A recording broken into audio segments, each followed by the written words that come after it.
আজকের আলোচনার বিষয় নির্ধারণ করা হয়েছে দাজ্জালের ফিতনা। দাজ্জালের ফিতনায় আমরা নিমজ্জিত। আমাদেরকে দাজ্জালের ফিতনায় যুগগুলোকে অন্ধ করে ফেলেছে। আল্লাহ রাসূল সাল্লাল্লাহু আলাইহি সাল্লাম আমাদেরকে শিক্ষা দিয়ে গেছে আমরা যেন একটি দোয়া যদি পাঠ না করে সালাম না ফিরাই। দোয়াটা কি? আল্লাহুম্মা ইন্নী আউযু বিকা মিন আযাবিল কবর ওয়া আউযু বিকা মিন ফিতনাতিল মাসিহিদ দাজ্জাল ওয়া আউযু বিকা মিন ফিতনাতিল মাহইয়া ওয়াল মামাত। আল্লাহুম্মা ইন্নী আউযু বিকা মিনাল মাসাম ওয়াল মাগরিব। এর অর্থ কি?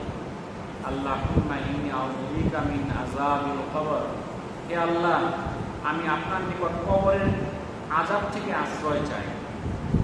ওয়া আউযু বিকা মিন ফিতনাতিল মাসিহিদ দাজ্জাল, আশ্রয় চাই দাজ্জালের ফিতনা থেকে।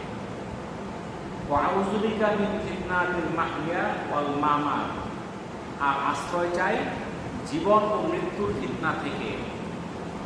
আল্লাহুম্মা ইন্নী আউযু বিকা মিনাল মাসামি ওয়াল মাগরিব, হে আল্লাহ, আপনার নিকট গুনাহ ও ঋণগ্রস্ততা থেকে আশ্রয় চাই।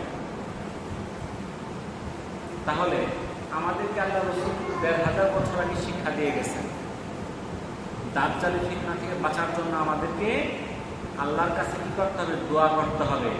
আল্লাহুম্মা ইন্নী আউযু বিকা মিন ফিতনাতিল মাসিহিদ দাজ্জাল। কারণ দাজ্জালের ফিতনা অত্যন্ত কঠিন একটা ফিতনা। আল্লাহ রাসূল সাল্লাল্লাহু আলাইহি সাল্লাম বলেন, যে ব্যক্তি সূরা আল কাহাফের প্রথম 10 আয়াত মুখস্থ করবে সে দাজ্জালের ফিতনা থেকে মুক্তি পাবে। এটা সুনানে আবু দাউদের 4330 নম্বর হাদিস। ওয়া আখিরু দাওয়ানা আলহামদুলিল্লাহি রাব্বিল আলামিন।